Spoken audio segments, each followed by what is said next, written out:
পেয়ে গেলে আমরা কি করব? We have to change our lifestyle. Food খাওয়ার অভ্যাসটাকে চেঞ্জ করতে হবে। আর কার্ডিওলজিস্টরাও বলছে যে অনেকগুলো ড্রাগ থাকে, এই কথা কিভাবে কথা করি ওটার যে কি সাইড এফেক্ট হচ্ছে এইটা পরে আর বোঝা যায় না। এটা খুবই ডিফিকাল্ট। সুতরাং আমরা ভালো থাকার জন্য চেষ্টা করবো যাতে 200 গ্রাম সবজিতে হবে না এটা, হ্যাঁ, কারণ 7 গ্রাম সলিউবল এবং সলিউবল ফাইবার পেতে হলে আমাকে কিন্তু ওই পরিমাণ ভেজিটেবল খেলে এটা আসবে। আমরা কতটুকু খাই কি খাই না। এবং এই ফ্রেশ ফুডের মধ্যে লট অফ অ্যান্টিঅক্সিডেন্ট আছে। This are very important. This really helps liver.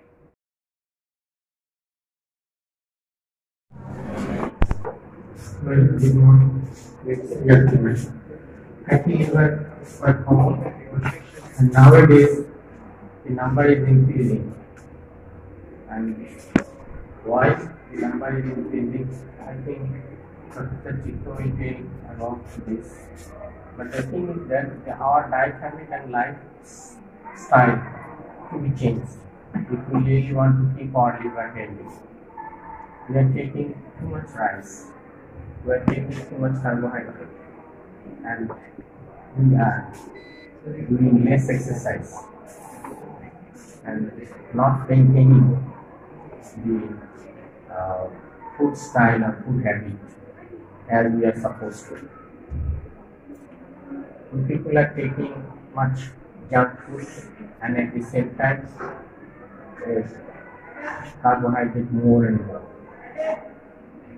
So the fatty liver, what I want to say that it is steatosis.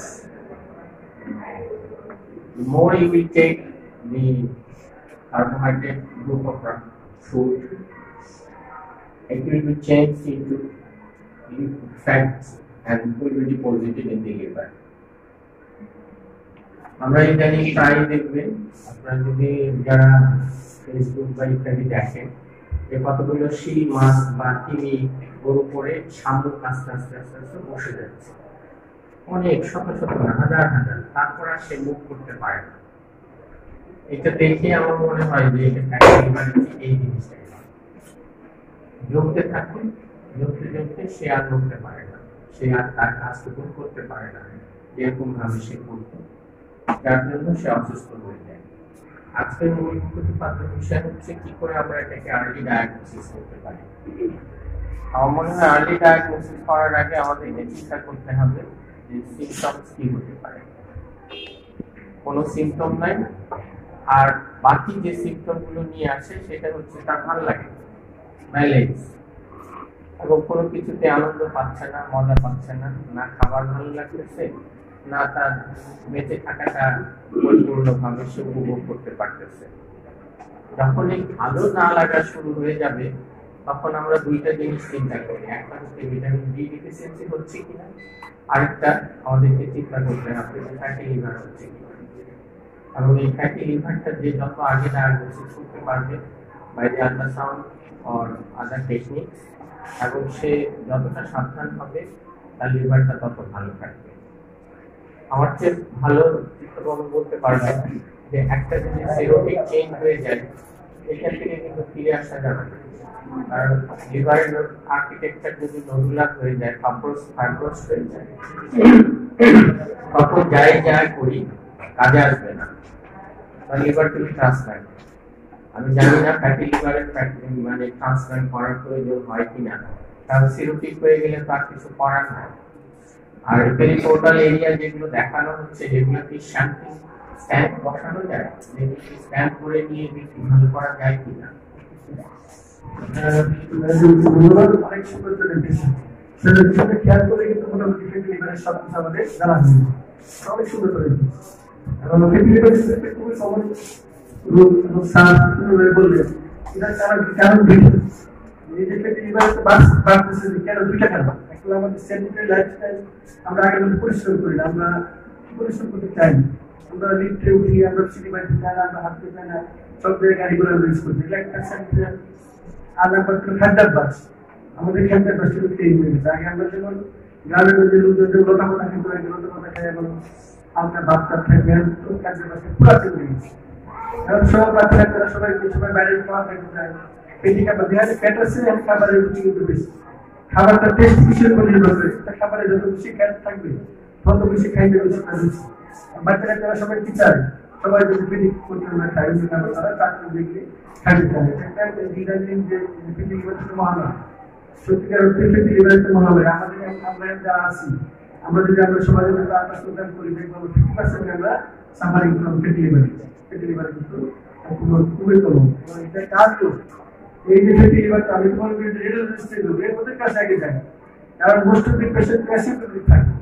পেটি লিভার ফ্যাট যখন আস্তে আস্তে অ্যাকুমুলেশন হয়, আমি ধরে বুঝবো যে আমি যখন বুঝতে খবর বুঝবো আমি যখন পেটি লিভার সিরোসিসে আমার পেটে পানি আসবে বা কোনো কারণে ভেরি সেলফ ব্রিথিং তখন বুঝতে পারবো যে আমার একটা রোগ আছে। আগে তো বুঝতে পারে না, most of the patient sir asymptomatic.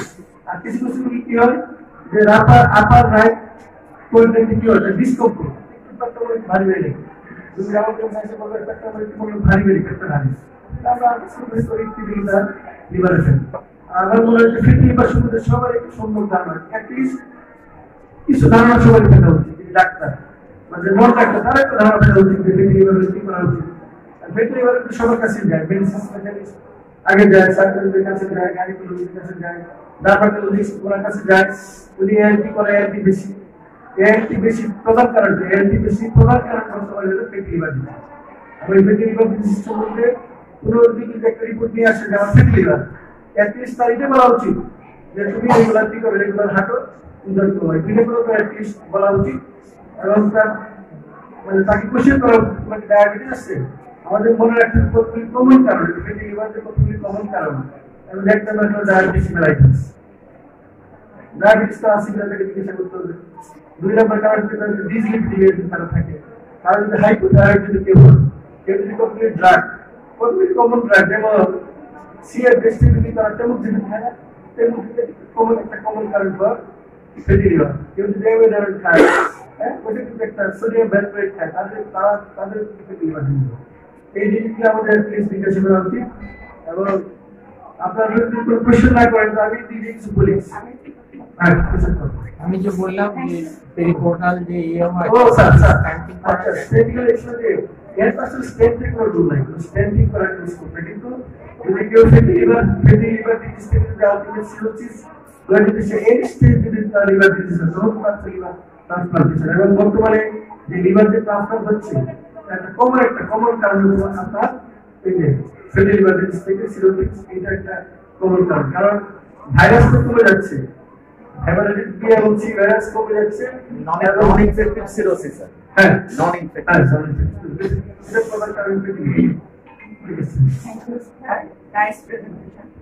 আসলে আমাদের গাইনোকোলজিস্টের মধ্যে সিক লিভার খুবই খারাপ শব্দ, কারণ হলো মেনস্ট্রুয়েশন কন্ট্রোল করতে পারে, এটা তো ঠিক স্যার।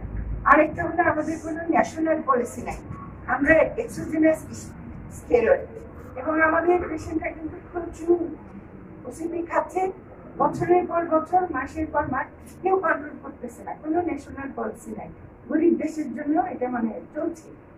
আসলে স্যার হেপাটোলজিস্ট, আমার মনে হয় না ন্যাশনাল পলিসি দেওয়া উচিত আপনাদের এই ব্যাপারে।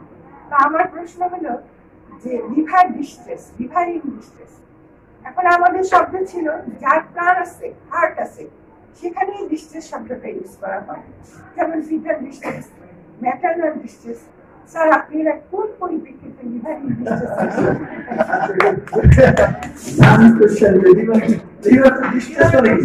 লিভার বিপদে আছে, লিভার তো সবকিছু মেটাবলিক প্রধান লিভার, লিভার তো মেটাবলিজম করে সবকিছু। মানে আমি খাবার খাইলাম মেটাবলিক লিভার হবে, তারপর ড্রাগ খাইলাম সবকিছু তো লিভারই তো। যখন ফ্যাট কন্টেন্ট যখন বেড়ে যায় তখন লিভার ডিস্ট্রেসে বাংলা বলছে বিপদ, লিভারের বিপদ, এটা একটা ভীষণ বিপদ। লিভারের যদি 1 নম্বর ডিজিজ কেউ পড়াশোনা করে বা কেউ জানে তাকে অবশ্যই ফ্যাটি লিভার সম্বন্ধে জানতে হবে, কারণ এটা একটা মহামারী। আমি সত্যিকার অর্থে মনে করি মহামারী, লিভারের যে ফ্যাটি লিভার মহামারী। প্রচুর রুগী দেখবেন ওই 10 বছরের বাচ্চা, সে যে মানুষ, আমি আমার রুগী দেখছি সে মানুষ মনে হয়, চেহারা এমন হচ্ছে মানুষের ফেট ডুমে এমন হচ্ছে, মনে হচ্ছে আসলে মানুষের চেহারা মনে হয়। আমার কাছে কিছু রুগী আসে ওজন মারতে যাই, বেশি ওজন মারতে পারে না, তার মানে কি তোমরা কি জানো দুনিয়ার তুমি জানো একটা ওয়েট মেশিন কত ওজন পর্যন্ত মাপতে পারে জানানো কি বলবে জানাতে বুঝলো যে তোমরা কি জানো কত কেজি পর্যন্ত মাপতে পারে? হ্যাঁ, আমার মেশিন মাপতে পারে না, সিলিন্ডার কত ওজন। আর আমি তো ভয় করে মেশিন ভাঙি গেল মাত্র এই সিলিন্ডার দাঁড়ালো, আমি আমার চিন্তা করি যে মেশিন আপনার প্রশ্ন একটু সংশোধন আছে। এটা কি ডিজিটাল না কাটাওয়ালা? অ্যানালগ হলে 130 এর উপরে নাই। এটা আমার অভিজ্ঞতা হয়েছে রুগী থেকে। আমি একদম ওজন মাপতে বলছি, রুগী বলে কি স্যার আমার মেশিনে ওজন আসবে না। হোয়াট, মেশিনে ওজন আসবে না? দাঁড়ান দেখি, পরে দেখি যে 130 এর উপরে তো আর নাই, ওজনের 133 কেজি। আমিও কিন্তু জানতাম না যে একটা মেশিন কত ওজন মাপতে পারে। আমি কিন্তু 10 দিন রুগী বলছি স্যার ওজন তো মেশিন তো ধরতেছে না ওজন। তখন আমি আমার এদিকে এসেছি যে কত ওজন মাপা যায় এখন স্যার একটু কিছু অজানা না, তবে এই যে যেটা নিয়ে আলোচনা হচ্ছে এটার মধ্যে কিন্তু উনি ড্রাগসের কথা বললেন, ওসিপির কথা বললেন, স্টেরয়েডের কথা বললেন, কিন্তু যে কয়টা ইন্ডিয়ান স্টাডি হয়েছে প্রত্যেকটাতেই বলতেছে যে ভাত, কারণ ভাত আমাদের প্রধান খাদ্য, এই প্রধান খাদ্য না। আমরা কি করি, আমরা এই যে আপনারা যারা মানে শুকি জাতীয় পদার্থ খান, আমি দেখি যে সামান্য একটু দিয়ে সেই হরিবুল ওটা যাবে কোথায়, যাইতে তো হবে কোথাও, এবং সেটা কনভার্ট হয়ে যাচ্ছে ফ্যাটে এবং সে যায় লিভারে। কিন্তু শুরু করছিল কিন্তু অল্প একটু জিনিস দিয়ে, কোনা একটু থাকে, আমি দেখি পুরো প্লেটে ভাত আছে এবং ওইটা দিয়েই সে সব শেষ করে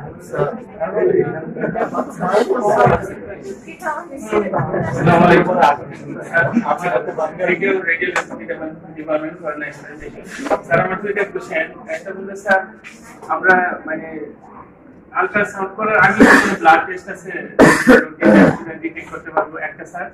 একটা হলো যে স্যার আমার অনেক ড্রাগ ইউজ করা লাগে, প্রায় মানে এলজিবিটি টেস্ট করি স্যার, বা ঠিক থাকলে দেখা যায় আর্সেনিক্স ফলিক অ্যাসিড দিয়ে দিই। সেক্ষেত্রে স্যার মানে এটা কি ঠিক আছে কিনা, বা আর আমি কি করতে পারি যদি স্যার এলজিবিটি বেশি থাকে? এই দুটো আচ্ছা, থ্যাংক ইউ। আমি একটু ভালো করছেন যে পুরো ব্লাড টেস্ট আছে কিনা না, ফ্যাটি লিভার সন্দেহ করে যদি কোনো ইনভেস্টিগেশন করতে চান একটা বার ইনভেস্টিগেশন আর্টসলো প্ল্যান, এটা ইজিলি অ্যাভেলেবল, নন ইনভেসিভ, টাকা পয়সা কম লাগে একটু নেই। আর যেটা যে অ্যাক্টিভিটি কমিটি বলে এডিপিটি does not correlate with severity of fatty liver disease, এটাও জানতে হবে। এডিপিটি কিন্তু কোরিলেট করে না, এটা কি পরিমাণ ফ্যাট আছে তার সাথে এডিপিটি কোরিলেট করে। কারণ কি রোগীরা যদি ইনফ্লামেশন হয় অনেক সময় এডিপিটি বাড়ে, তার ইনফ্লামেশনে আস্তে আস্তে যদি ঠিক হয়ে যায় তাহলে এডিপিটি লেভেল কি হবে, তাহলে এডিপিটি লেভেল কমে যাবে। তাহলে আমার করলে কেমনে বুঝবো? আমরা তো জানি যে সাথে বলে যে ফ্যাটি লিভারের দুইটা স্টেজ আছে, স্টিয়াটোসিস, স্টিয়াটোহেপাটাইটিস। স্টিয়াটোসিস ভেরি কন্ডিশন, ওই স্টিয়াটোসিস তাদের কোনো সমস্যা নেই, কিন্তু যার স্টিয়াটোহেপাটাইটিস তারই কিন্তু সমস্যা। এবং স্টিয়াটোসিস থেকে স্টিয়াটোহেপাটাইটিস আর লিভারে চেক করবেন, লিভারে চেক করার যে gold standard is liver biopsy. কিন্তু liver biopsy absolute, liver biopsy আমরা করি না, কারণ আমাদের খুব খারাপ খারাপ এক্সপেরিয়েন্স আছে। আমাদের রোগী হাইটে আসছে, লাস্ট হয়ে গেছে। এটা তো আসলে মানে মনে করেন যে 1 লাখ রোগীর মধ্যে একটা রোগী মারা গেল, কিন্তু সেই রোগী যে আমার রোগী আমার কি অবস্থা হবে? যে রোগীটা হাইটে আসছে এই রোগী যদি লাস্ট নিয়ে যাওয়া লাগে, এটা কি কেমন ডাক্তারি কেমন সহ্য করবে? এর জন্য কি আমরা আমাদের পার্সোনাল এক্সপিরিয়েন্স ভেরি ব্যাড। আমি নিজে করি না, আমি নিজে লিভার বলে ওই 7-5 পিস বলি যে এটা না এটা না লাগবে, তোমার করে করে সবাই পাস করে আমি বলে করবো তো আমি করবো, তোর এটা লাগবো, তোর লাগবো, লাগবো, ভালো লাগবো, লাগবো, ব্লাড লাগবো, সময় কি করি ব্লাড রেট এখন লিভার বায়োপসি করা হয়। কিভাবে চেক করবো? ডিফারেন্স আমার কাছে একটা রুগী আসে, আমার কি করণীয়? আমি একবার সহজ বাংলাদেশ যে আসা আমার কি করণীয়, আমি কি করতে পারি? আমি কতগুলো স্কোরিং সিস্টেম আছে, স্কোরিং সিস্টেম করে আমরা বুঝি যে রুগীটা আসলে ইনফ্লামেশন আছে নাকি না, কি পরিমাণ ফ্যাট তো আমার কোনো সমস্যা না, ফ্যাট আছে আমি মাথা খাওয়াবো। কিন্তু যখন তোর ইনফ্লামেশন থাকবে তাহলে এবার চিন্তা, ইনফ্লামেশন থাকবে সেটা আজকে ইনভেস্টিগেশন আছে যেটা বলবো যে ফাইব্রোসিস স্ক্যান করে কিন্তু আমরা দুইটা জিনিস দেখতে পারি, একটা ফ্যাট কন্টেন্টও দেখতে পারি, যেটা বলে cap score, control regulation activity parameter. Cap score করে আমরা বুঝি যে কি পরিমাণ ফ্যাট লিভারে আছে।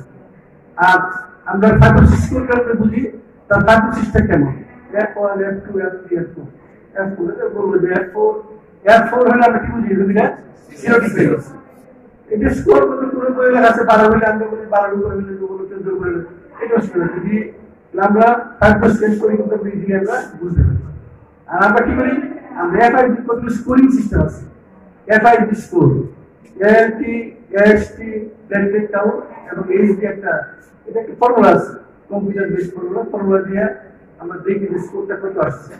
স্কোর যদি 1.34 এর নিচে থাকে তাহলে যদি কোনো সমস্যা নেই যদি একবারে লো রিস্ক দিই এই রকম আমি একটা 3 বছর পর পর তার কি করব তার স্কোর ঠিক করে দেখি আর স্কোর হচ্ছে 1.34 2.67 থাকে তাহলে আমরা যদি এর একটু রিস্ক হয়ে তার আমরা কি করি তার আমরা দেখি অ্যাসেস করি যে তার এই সমস্যা আছে কিনা এই সমস্যা আছে কিনা তার সাথে কোনো ভাইরাস আছে কিনা এই রকম কিভাবে করে কোনো ভাইরাস আছে কিনা তার আমরা দেখি তার কোনো ভেরিফিকেশন ডেভেলপ করছি কিনা আমরা বা থ্রু ইনভেস্টিগেশন আর 2.67 এর পরে উঠলে বলছে তুমি রেফার করে দিও রেফার টু রিসার্চ করবে হেপাটোলজিস্ট হেপাটোলজিস্ট also ইনভেস্টিগেট করবে স্যার ইনভেস্টিগেশন রিসার্চ করবে দেখবে যে তার থাইরয়েড ফাংশন টেস্ট করবে তারপর থাইরয়েড ফাংশন ঠিক আছে কিনা তার দেখবে তার কোনো ভেরিস আছে কিনা তার লিভারের তার ডিসক্লোজার করেছে বায়োপসি করবে বায়োপসি করে দেখবে দেখে তারপর না বায়োপসি করতে দিলে তো পিছলাই যাবে আমরা না স্যার আমরা কি করি না আমরা বায়োপসি দিলে করার পরে তাকে তো রেডি করে তারপর কাউন্সিল করে আমরা আসলে আলটিমেটলি চিকিৎসা তো আলটিমেটলি তো যে ওয়েট কমানো যদি কেউ 5% ওয়েট কমায় 6 মান্থের মধ্যে 5% ওয়েট কমাতে বলে তার যে মাত্রাগুলো সেগুলো কি করে করবে আর যদি কেউ যদি 10% ওয়েট কমাতে পারে তার হিস্টোরিক্যালি ইমপ্রুভমেন্ট থাকে হিস্টোরিক্যালি ইমপ্রুভমেন্ট এর জন্য আসল চিকিৎসা করে থাকতে ওয়েট রিডাকশন এর জন্য রোগীদের রেগুলার হাঁটা কার্ডিয়াক বাস টেস্ট করা কিন্তু খুবই জরুরি আমাদের হাঁটতে বলে আমি বলে হাত পাশ করবো তারা কি বলে স্যার আমার ঠিক আছে আমার কি ডায়াবেটিস আছে না হাঁটতে বলেন যে কোনটা পেশেন্ট আমাদের হাঁটতে বললে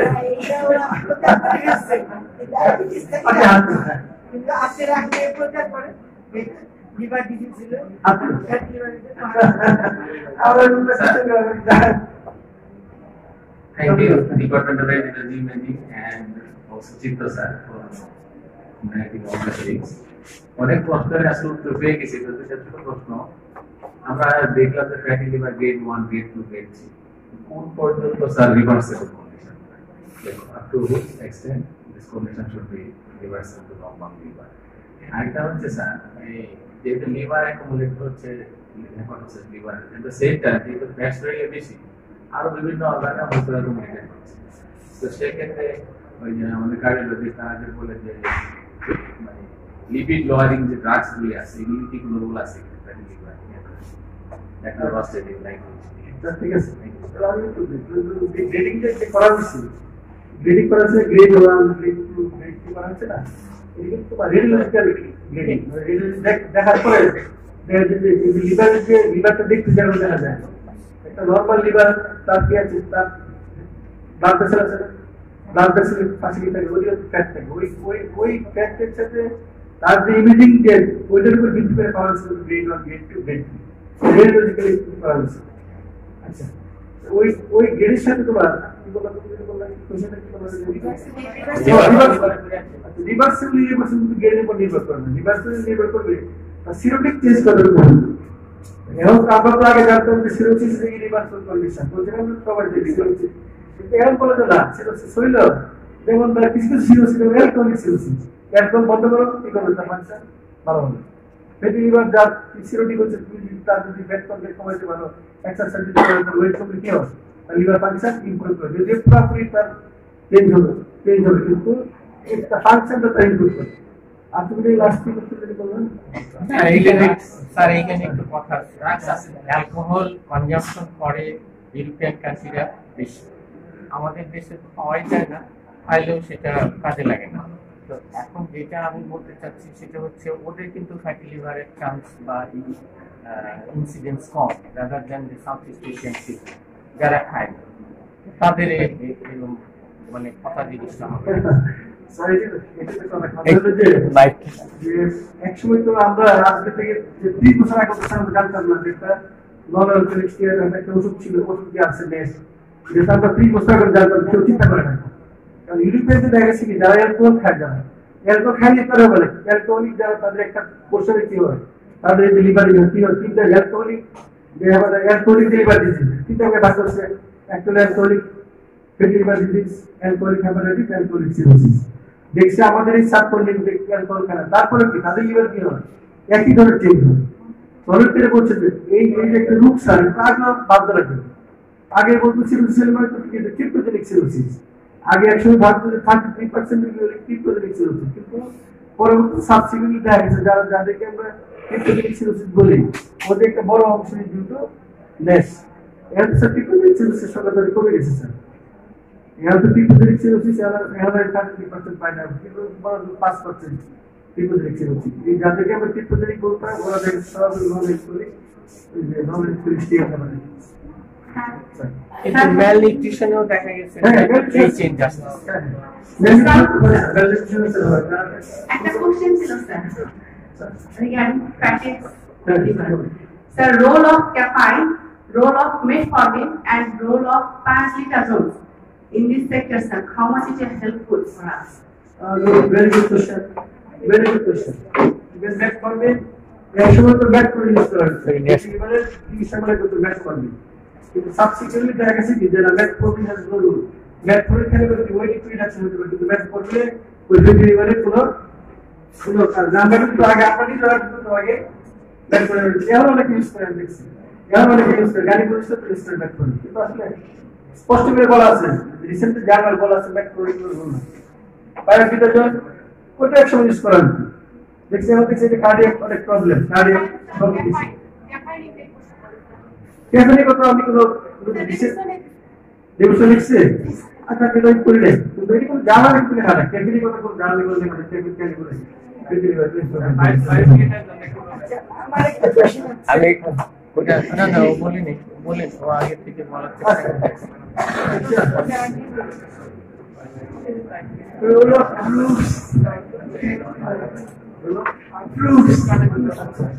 এবং বীজের কথা কিন্তু বলে যে বীজ খাও। এটা তো আছে আসলে আমরা কই থেকে সিমরা করলাম না, অ্যান্টিঅক্সিডেন্ট সব থেকে সিমরা করলাম না, এই অ্যান্টিঅক্সিডেন্ট রোল আছে। ফ্রেশ ফ্রুটস ভেজিটেবল খেলে তো অবশ্যই এটা তো আপনি বলতে ভালো হবে, অ্যান্টিঅক্সিডেন্ট ইফেক্ট আছে এটা যেখানে যে আমাদের যে লিভার যে ক্ষতিটা করে কেমনে করে ফ্যাটি সিস্টিক ফ্যাটি অ্যাসিড বেড়ে যায়। আমি গ্লুকোজ বেশি খেলাম, গ্লুকোজ কি হবে converted fatty acid, fatty acid কি হবে টিটি বাড়বে, টিটি কি হবে তারপরে সেটা জমা হবে, এটা একটা লাইপোটক্সিক এজেন্ট হিসেবে কাজ করে। আমি যদি কোনো বল যে টিটি লেভেল কমাতে পারি তো টক্সিসিটি কমবে, এটা গ্লুকোজ তো ই করা যায়, বলা হয় যে বলা যে ফ্যাটি লিভারের কিন্তু বলা হয় যে glucose is more dangerous than glucose. না ঠিক আছে, এটা ঠিক আছে, তবে ফ্রেশ ভেজিটেবল এবং যেটা তোমার কি বলে fruits it is beneficial. Thank you. Fresh fruits আমি যে কথা বলতে চেয়েছিলাম এটা আগের প্রসঙ্গ, যে রিভার্সিবল ইরিভার্সিবল, ওটা in relation to cell injury, reversible cell injury, irreversible cell injury. এটা হলো এই যে ফ্যাটি সেলস, এটা হলো ইন্টারসেলুলার অ্যাকুমুলেশন, ওই সেল ইনজুরির আলাদা একটা ইনজুরি না, ইন্টারসেলুলার অ্যাকুমুলেশন। এখানে রিভার্সিবল হবে যদি ওই কারণটা উচ্চ করা হয়, এখানে হবে, কিন্তু ইনজুরি না। এটা যদি ইনজুরি হয়ে যায় তখন আর রিভার্স হয় না, যেটা সিরোসিস অফ লিভার যেটা হয় সেটাই আর কি। আর যে ফ্রুটসের কথা বললেন, যে আসলে যে সমস্ত ফ্রুটস খেলে যে অ্যান্টিঅক্সিডেন্ট আমরা পাই সেগুলি আমাদের হেলথের জন্য ভালোই, কারণে লিভারের জন্য ভালো। স্যার একটা কথা উচ্চারণ করেছিলেন, বিটস খেলে নাকি হয়, ইদানিং খুব ইন্টারনেটে আসতেছে বিট খাওয়ার জন্য বলতেছে, বিটরুট আমি খাওয়া শুরু করছিলাম, আমি আপাতত করছি, কিন্তু বিটরুট খাওয়ার পরে আমার কেমন জানি ভালো লাগে না ওই দিকটা, কিছুদিন খাচ্ছি না আর কি। এই যে এগুলি আর কি, এছাড়াও আরো ফ্রুটস আছে, এখানে অ্যান্টি অক্সিডেন্ট আছে, তো বিটের কথা ইদানিং একটু বেশি বলা হচ্ছে। Thank you. একটা ছোট্ট একটা কথা, আমি বারবার ভাতের উপরে জোর দিই, কারণ আমরা এটা বেশি খাই। আমরা কার্বোহাইড্রেট খেলাম, ভাত খেলাম, সোজা কথা, ভাতটা কি হবে, কিছু গ্লুকোজ হয়ে আমার এনার্জি দিবে, আমার মস্তিষ্কে যাবে, অন্যান্য জায়গায় যাবে, আর বাকিটা ফ্রুক্টোজ হবে। এই ফ্রুক্টোজটা চেঞ্জ হয়ে ফ্যাটি অ্যাসিড হবে, ওই লিভারের মধ্যে জমবে। আর ও একটা প্রশ্ন করছিল আমাদের কাবুজ্জামান, গ্লুকোজ হবে আর বাকিটা পুরাটা হবে না, বাকিটা ট্রাইগ্লিসারাইড, ফ্রুক্টোজের ট্রাইগ্লিসারাইড হয়ে ফ্যাটি অ্যাসিড হয়ে জমা করবে। ও আরেকটা জিনিস যেটা বলছিল যে সেটা হচ্ছে যে আমরা যে রিভার্সিবলের ব্যাপারটা আসছে, বেসিক্যালি একবার কিন্তু হয়ে গেলে এটা থেকে আসে না। হ্যাঁ, আমরা যেভাবে যেটাকে চেষ্টা করি এটা আসে না। সেই জন্য prevention is better than cure, cheaper than cure, easier than cure. এবং যারা বুদ্ধিমান তারা দেখে শিখে, আর যারা বোকা তারা থেকে শিখে। এটা মানে মুফাজ্জল ইসলাম স্যার প্রায় বলতেন যে আসলে আমাদের এখন দেখে শিখতে হবে, কারণ যদি একবার সিরোটিক চেঞ্জ হয়ে যায় আর অ্যাসাইটিস আসা শুরু করে, it is of no use, তখন অপেক্ষা করতে হবে ট্রান্সপ্ল্যান্টের জন্য। ট্রান্সপ্ল্যান্ট বলাটা যত সহজ, করা এবং সেটা মেইনটেইন করা এতটা সহজ না। সুতরাং যারা ট্রান্সপ্ল্যান্ট করে আসছে তারা হয়তো বেঁচে থাকে, কিন্তু এই বেঁচে থাকাটা আনন্দদায়ক কোনো বেঁচে থাকা না। সুতরাং আমাদের মনে হয় এখন সময় হয়ে গেছে আমাদের সেলফ পাওয়া উচিত। এই যে সুজিক ওজন কমাতে পারতেছে না, আমাদের মামুন কিছুটা কমাচ্ছে, এই যে চেষ্টা করতে হবে। এখন চেষ্টা করে করে আমরা যে পরিমাণ আসতে পারি, যতদিন ভালো থাকা যায়। আসলে আমরা সবাই কি দোয়া করি? আমরা দোয়া করি যাতে কারো বড় মুখাপেক্ষী না হয়ে যায়, আমরা যেন অন্যের উপর বার্ডেন হয়ে না যায়। আর সেটা যদি না চাই তাহলে পরে তো এটা করতেই হবে। আগে দোষ দেওয়া হয়তো সিগারেট মানুষ কিন্তু এখন কমায় ফেলছে, অনেক কমায়। তারপর অ্যালকোহলের দোষ দেওয়া হতো, এখন দেখা যাচ্ছে যে সবকিছুরই দোষ। এখন বেসিক্যালি এই জন্যই সোমবার আর বৃহস্পতিবারে রোজা রাখে, তার কারণ হচ্ছে কি ওইটা কম্পেনসেট। আমরা চেষ্টা করবো বেসিক্যালি এখান থেকে আমাদের যদি আমরা মনে করি যে আজকে এখান থেকে বেরিয়ে গেলে আমরা কি করবো, we have to change our lifestyle, food খাওয়ার অভ্যাসটাকে চেঞ্জ। আর কার্ডিওলজিস্টরাও বলছে যে অনেকগুলো ড্রাগ থাকে, এই পাতা থেকে ওই পাতা করি এবং দশটার যে কি সাইড এফেক্ট হচ্ছে এইটা পরে আর বোঝা যায়, এটা খুবই ডিফিকাল্ট। সুতরাং আমরা ভালো থাকার জন্য চেষ্টা করবো যাতে আমরা ভালো থাকি। আমরা আসলে অন্য লাইনে চলে যাচ্ছি।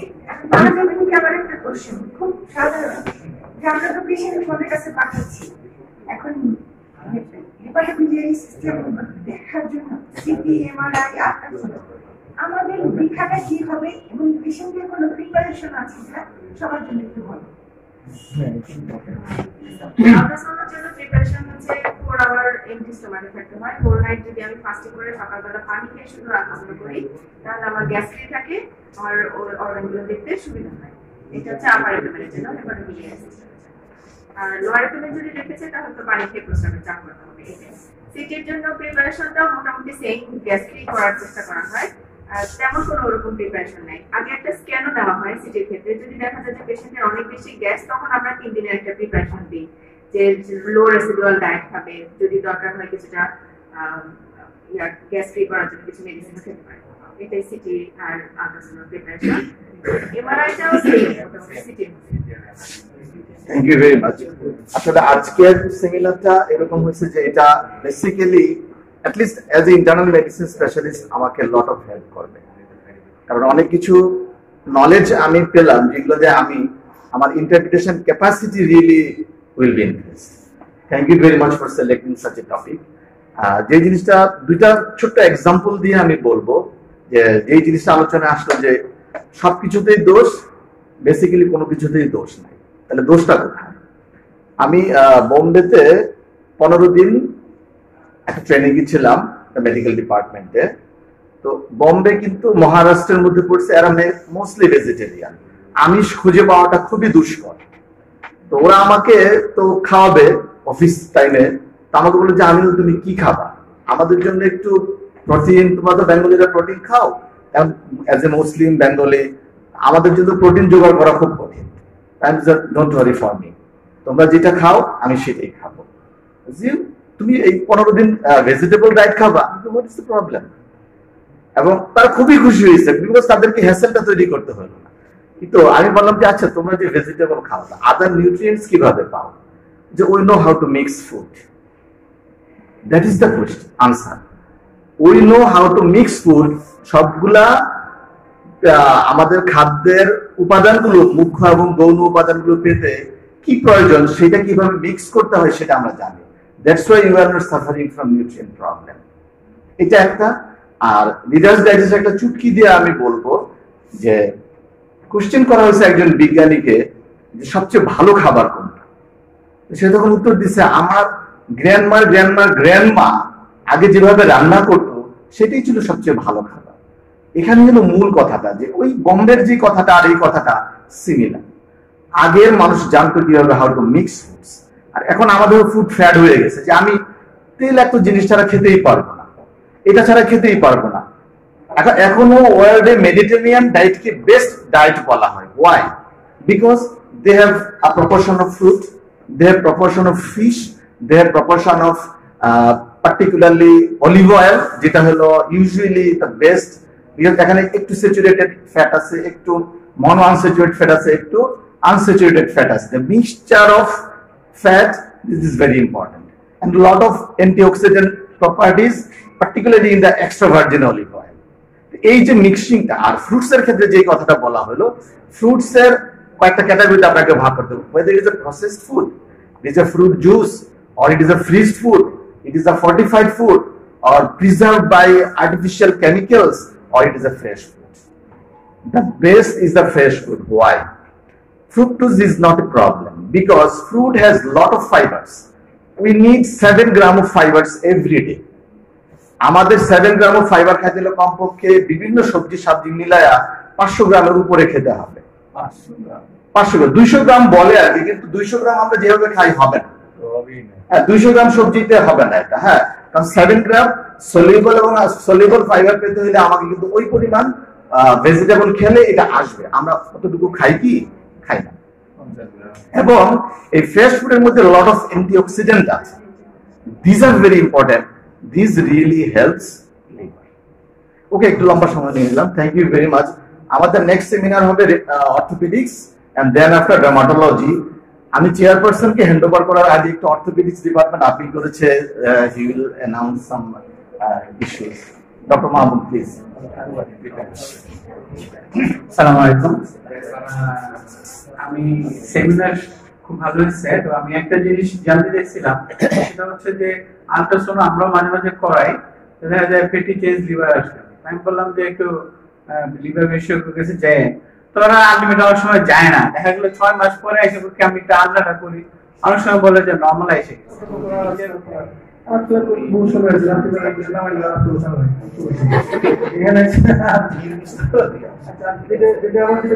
আমাদের সবাইকে কি করতে হবে, শুধু মোটামুটি বললে লাভ হবে না, নিজের অভ্যাস করতে হবে।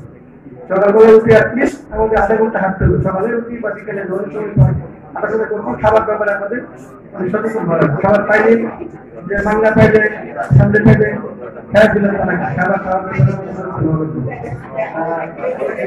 ধন্যবাদ। মাসে 4-5টা বিয়ে খাইলে আমি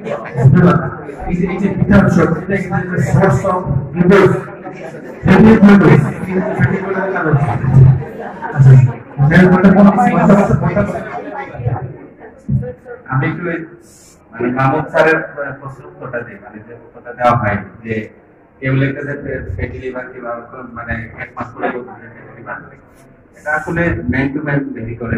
এখন যে বিশেষজ্ঞ ডাক্তার কিনা এটা দেখতে হবে, ভালো মেশিনে কাজ করছে কিনা এটা দেখতে হবে।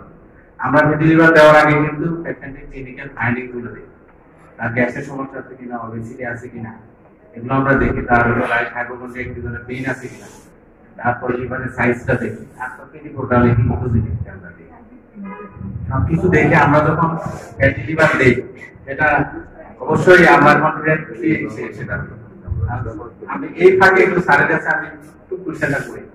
এটা হলো যে আমাদের মানে ওবেসিটি, কনজেনিটাল ওবেসিটি যারা থাকে এটা হলো 100 কেজি, কিন্তু আমরা ধরে নিচ্ছি যে তো গ্রেড 3 ফ্যাটি লিভার। কিন্তু দেখি লিভার নরমাল।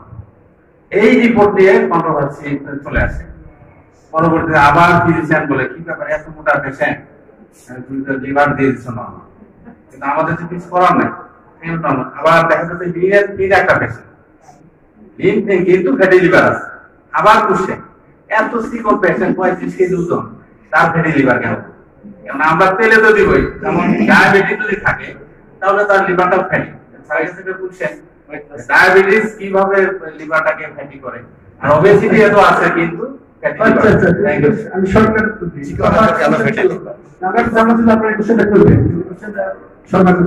ধন্যবাদ।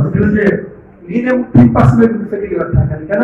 এটা যদি একটা জিন দেয়, পিএনপি এর জিন, ওই জিনের থেকে যারা লিনের 3% হয় কিন্তু তার শরীরে তার ফ্যাট লাগবে, ফ্যাটটা কোথায় জমা করতে তারা কোথায় বিশাল ফ্যাট, তার বিশাল ফ্যাটটা বেশি। আর তুমি যেটা বললা যে অনেক মোটা মানুষ লিভার নরমাল, একদম ভালো ডাক্তার কোনো সময় তোমার বিশ্বাস করবে। আমি যার কাছে আপনার কাছে করাবো, আমার যদি কোনো অবিশ্বাস থাকে যদি নর্মাল সেটা আমি নর্মালি ভাববো, কোনো সময় ভাববো যে না সে ঝগড়া আছে নাকি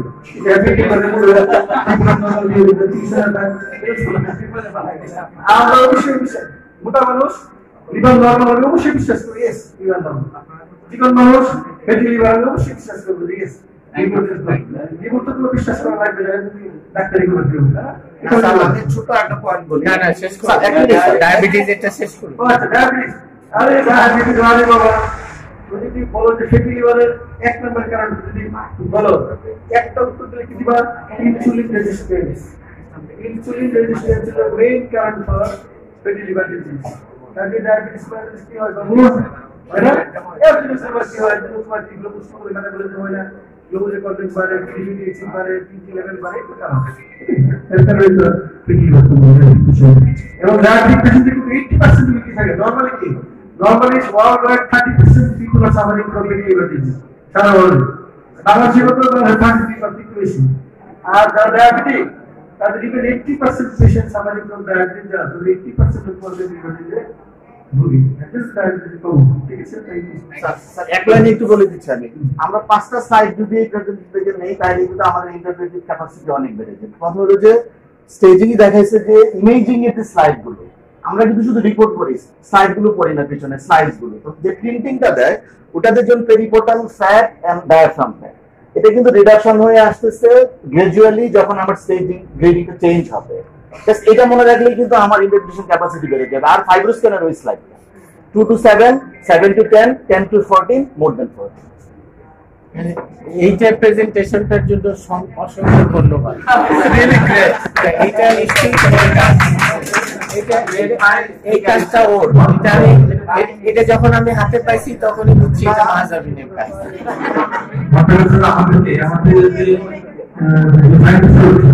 আমাদের এবং ইফেক্টিভ লাইফস্টাইল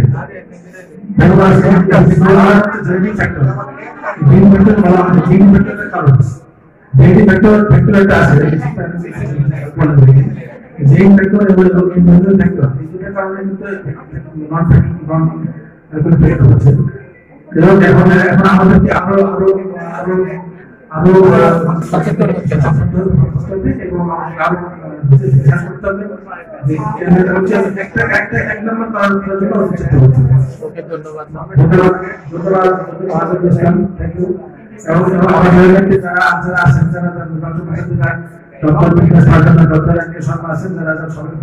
ধন্যবাদ।